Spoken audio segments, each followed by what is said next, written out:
to you. What the fuck you doing in Alberta? You fucking traitor, fucking bitch. Get the fuck out of this province. You don't belong here. You're a fucking traitor, fucking bitch. Yeah, go ahead and hide. All right, guys, you got a traitor in the fucking elevator. Kirsty Freeland, I'm going. No. I'll walk up with my own power. Don't touch me, okay? Don't touch me. Go. We are leaving.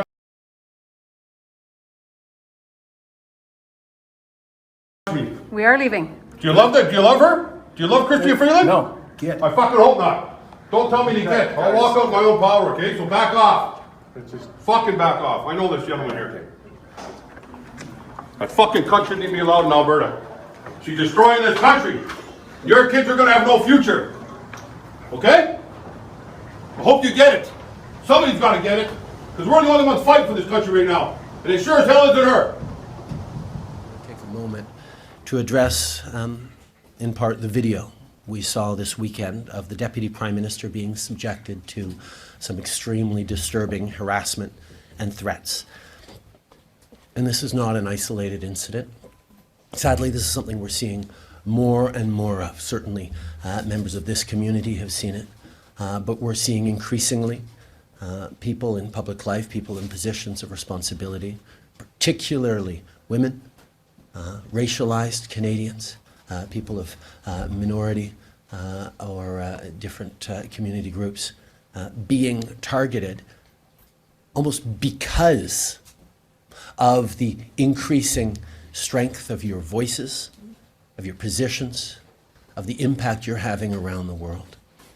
I have said before, and I'll say again tonight, that I do not believe that Mr. Trudeau is a real feminist. A feminist doesn't continue to push strong women out of his party when they are just seeking to serve. And I will say their names tonight and thank them. Thank you, Jane Philpott. Thank you, Jody Wilson-Raybould. Thank you, Selena Cesar-Chavez. And I'm here tonight thanks to the work that you have done. I am the only woman, other than Elizabeth May, to be on this platform in the last 18 years. The Liberal Party has never had a woman lead it. I think it's time for the party to examine its priorities. I think, Ms. Hall, you'll perhaps understand that I won't take lessons on caucus management from you. And I think what that I will you know keep that I won't focused take on lessons for you, is as making you sure heard. that our first woman finance minister has moved forward on all right, Mr. Trudeau. Mr. Trudeau, I'm sorry, that's time. We have to move on. We're seeing a backlash. And we've seen it, first of all, over the past many years. Anytime a woman speaks up on social media, she is so often subject to harassment and toxicity that we actually seeing her rights and her voice and her freedom of expression diminished. We need more women and racialized Canadians and diverse communities to be strong voices in politics, in media, where we're seeing reporters increasingly getting attacked for calling out hatred and indifference and discrimination. We have to ask ourselves what kind of country we are, what kind of country we want to be. Threats, violence, intimidation of any kind are always unacceptable. And this kind of cowardly behavior threatens and undermines our democracy and our values of openness and respect upon which Canada was built. And that's when the mayor pushed back, but not in your standard politician's playbook kind of a way. She took to her Twitter account, and 2 weeks ago today, pushed this out. This is the tweet from Peterborough's mayor that got everybody talking. She says, people have been asking me to comment on the events of the past weekend in Peterborough. I hate giving airtime or the spotlight to these imbeciles. Here's my comment. Fuck off, you fuckwads. Mayor Diane Tarrant joining us live this morning. Yeah, thanks for having me. So what the backstory here, for those that aren't necessarily 100% familiar with it, this is QAnon, and they're trying to take over Peterborough. Yeah. There's a right to protest, but there's also, a right to the people that live in the city to have the safety and freedom to enjoy our community without fear of being accosted by people. And so we've seen this kind of behavior on the rise. And again, Peterborough doesn't have the monopoly on lunatic behavior, but we have seen it sort of sprouting here in some ways, and people coming into the city of Peterborough from other places to participate in this kind of protest right-wing, like, delusional ideology, and it's not okay, and it needs to be called out. I will continue to call it out, and I encourage other elected officials and people in positions of power to call it out as well. I will always call out unacceptable rhetoric and hateful language wherever I see it. And you will remember in last election, we saw an awful lot of it. My point was that there are people who are deliberately trying to stir up hate and intolerance. And we do need to call out those folks. And we do need to call out those folks.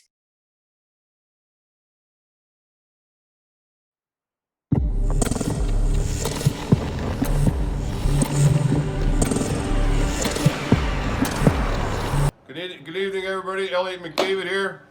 Just want to talk to you guys about the coward out of the cottage there today was yapping about me, saying that I'm racist and all this other stuff, and that women of power that are gaining power and doing well in life, that I'm against them and the LGBTQ community. And I will never apologize for standing up for an LGBTQ2 plus kids' rights, minorities and stuff like that.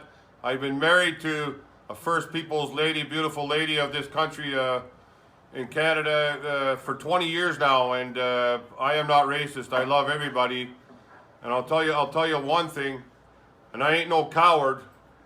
You know what that you know when you watch people destroy this country for 5, 6, 7 years, however long those clowns have been you know, ruining the country. I mean, of course I'm going to get excited, and I'm passionate about the country. I care about the country. I care about what our forefathers fought for. And I'll tell you one thing: those sons of bitches might be paid, and they'll bend over backwards and drop to their knees. But I won't do that. Nobody can pay me. I'm not a coward. I'll stand up for this country and stand up for what's right. And it's been a long day, guys. So anyway, I love you all. The coward of the cottage can go back into hiding, and Freeland can go back to the Ukraine. I mean, she speaks fluently Ukrainian, yet she says she doesn't. They can all just take a boat ride out of this country, and I think the whole country will be happy that they did it too. But anyway, guys, love yous all. Take care. Have a great night. I'll talk to you tomorrow. The Liberal Party has loudly claimed to support this work to diversify politics, and yet their actions don't back that up. That claim that they are allies is one where they talk the talk without walking the walk. To the Prime Minister, Justin Trudeau, I say to you today, you are no ally and you are no feminist. Your deeds and your words over these past weeks prove that definitively. A real ally and feminist doesn't end their commitment to those principles whenever they come up against their personal ambition. To the people of Canada, I ask you directly, how many times will we allow Justin Trudeau to get away with pushing strong, competent, capable women out of politics when they are seeking to serve? The findings of the workplace review are still secret, but the Governor General's resignation quite public. This report had some disturbing conclusions, and those conversations led the Governor General to conclude that she should offer her resignation. An unprecedented move in Canadian history. After months of revelations about the toxic workplace at Rideau Hall, the government received the report last week, and after a thorough review, the Prime Minister spoke to Payette yesterday when she offered to resign. The conclusions of the report were such that the workplace was clearly a source of concern.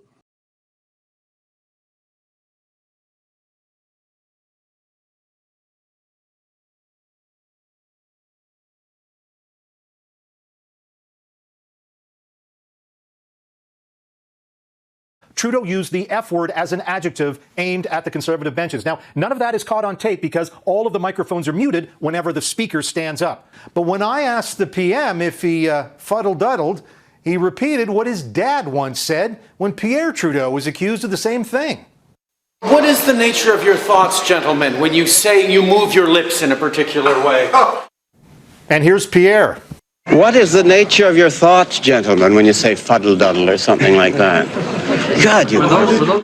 So there we go. Now, the Conservatives, for what it's worth, are asking the Speaker to investigate and hoping the Prime Minister will apologize. Donna?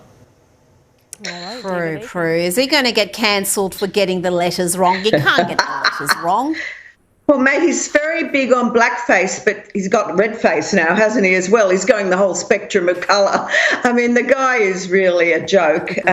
It's backfired on him, hasn't it? You know, he thought he was going to be the COVID hit, capitalise on the pandemic and get his Then majority. I'll accept history's judgment.